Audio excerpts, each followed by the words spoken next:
নমস্কার বন্ধুরা। তা আজকে এই টেবিল ম্যাট নিয়ে এসেছি আপনাদের সামনে। টেবিল ম্যাটটাই বড় করলেই থালিপোষ হয়ে যায়, ছোটো করলেই টেবিল ম্যাট। এটা টেবিল ম্যাট করেছি 10 লাইন করেছি, আর 20 লাইন বা 15 লাইন করলেই থালিপোষ হয়ে যায়। এটা শুধু এক গোলা উল লেগেছে, 25 গ্রাম মানে এক গোলা উল লেগেছে, তা হয়ে গেছে। আমি আজকে দেখিয়ে দেবো এই টেবিল ম্যাটের সাইডে কীভাবে রিপটা করা যায়। কেমন বিভিন্ন ফর্মুলা রিপ হয়, তা আমি একটা খুব সহজ পদ্ধতিতে রিপ শিখিয়ে দেবো।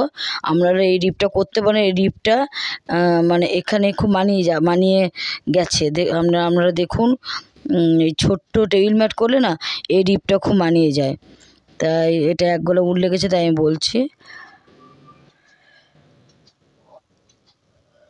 সবুজ দিয়ে ইয়ে করবো, রিপটা করব। আর আমার প্রথম থেকে শেষ অবধি প্লিজ ভিডিওটা দেখুন দর্শকরা। দেখলে আপনারাও শিখতে পারবেন, আমারও ভালো হবে আর কি, আমারও আনন্দ লাগবে যে শেখাতে পেরেছি। তারপর এটা প্রথমে যে এই দুটো করতে হয়, দুটোর মাথায় প্রথমে যে কোনো গ্যাপে ঢোকানো যায়, যে কোনো গ্যাপে ঢুকে নিলাম। দিয়ে তারপরে যে কোনো গ্যাপে একটা ঢোকারি হলো। এবার 3টে চেন করব। 3টে চেন করে যে গ্যাপে ঢোকাবো সেই গ্যাপে আবার একটা ডবল ক্রুশ করব। 3টে চেন মানে একটা ডবল ক্রুশ, 2টো ডবল ক্রুশ করব, 2টো ডবল ক্রুশ। হ্যাঁ, একটা গ্যাপে, যে কোনো একটা গ্যাপে 2টো ডবল ক্রুশ করব। এবার 5টা চেন করব, 2টো ডবল ক্রুশ করেছি। একটা গ্যাপে 2টো ডবল ক্রুশ করেছি, 2 ডবল ক্রুশ 1 গ্যাপে। কেমন 1 গ্যাপে 2 ডবল ক্রুশ। এবার 5 চেন, 1 2 3 4 5। হ্যাঁ, 5 চেন। এবার 5টা মানে 5টা গ্যাপও, 5টা গ্যাপ, 5টা চেন, 5টা গ্যাপ বাদ দিয়ে 6 নম্বর গ্যাপে আবার 5টা গ্যাপ বাদ দিয়ে 6 নম্বর গ্যাপে আবার 2টো ডবল ক্রুশ করতে হবে। 2টো ডবল ক্রুশ করতে, ঠিক 6 নম্বর গ্যাপে 2টো ডবল ক্রুশ করতে হবে। এটা করুন, সিম্পলের মধ্যে রিপটা খুব সুন্দর দেখতে লাগে, খুব তাড়াতাড়ি হয়ে যায়। আর প্রথমত উলটা খুব কম লাগে, বেশিরভাগ রিপিতে উলটা বেশি লাগে, তাই না? কারণ বেশিরভাগ রিপ লোকে একটা বেশিরভাগ আমরা কী করি, একটা গ্যাপে 12টা ডবল ক্রুশ করি, তারপরে হাফ লং করি, আবার একটা গ্যাপে 12টা ডবল ক্রুশ। দেখতে তো খুব ভালো লাগে, সত্যিই ভালো লাগে, অসংখ্য উল লাগে, অনেকটা উল বেশি লাগে। আর এটা উল খুব কম লাগে, এটাও দেখতে খারাপ লাগছে না দেখছে। হ্যাঁ, তাহলে 5টা চেন, 5টা গ্যাপ বাদ দিয়ে 2টো ডবল ক্রুশ, 5টা চেন, 5টা গ্যাপ বাদ দিয়ে 3 4 5, 5টা গ্যাপ বাদ দিয়ে 6 নম্বর গ্যাপে 2টো ডবল ক্রুশ।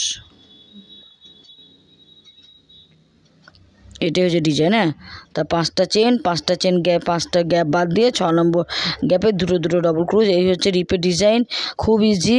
আবার 5টা চেন করছি, আবার 5টা বাদ দেবো, 1 2 3 4 5। এবার 6 নম্বর গ্যাপে 2টো ডবল ক্রুশ।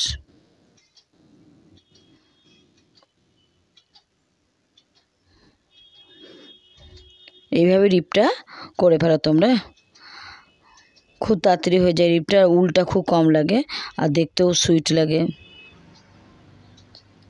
দেখুন, অনেকটা বানিয়ে নিয়েছি আমি। খুবই সহজ, আমার বানাতে ভালোও লাগছে, খুব তাড়াতাড়ি হয়ে যাচ্ছে। তাহলে এইভাবে রিপটা করবে।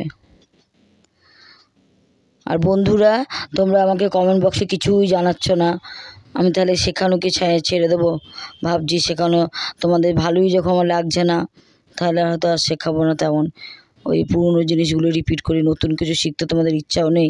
তোমরা কেউ জানাও না যেটা শিখতে চায়, এটা দেখিয়ে দাও, কিছুই বলো না। তা আমার যা মন চায় তাই করি, জানি না তোমাদের পছন্দ হয় কি না। কারণ তোমাদের কমেন্ট বক্সে না জানালে কী করে জানবো? তোমরা যখন কিছু না বলো, জানবো কী করে তোমাদের কোনটা ভালো লাগছে? সব কিছু তো তোমাদের কাছে শেয়ার করি বন্ধুরা। তা প্লিজ আমাকে কমেন্ট বক্সে জানান আপনাদের কথা। তাহলে 5টা চেন নিচ্ছি, 5টা চেন গ্যাপ দিয়ে 5টা গ্যাপ দিয়ে 6 নম্বর গ্যাপে আবার 2টো ডবল ক্রুশ।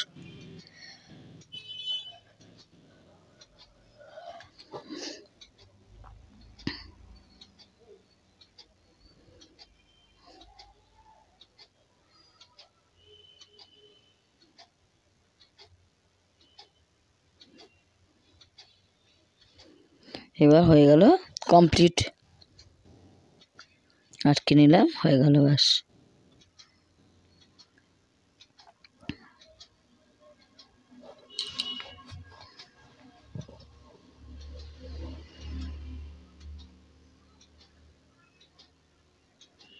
দুবার করে বানিয়ে আটকালাম, যাতে খুলে না, যাতে উল্টা একটু বেশি করে রেখে উল্টা ভিতর দিয়ে কুরুশ দিয়ে টেনে তারপর কাটতে হয়।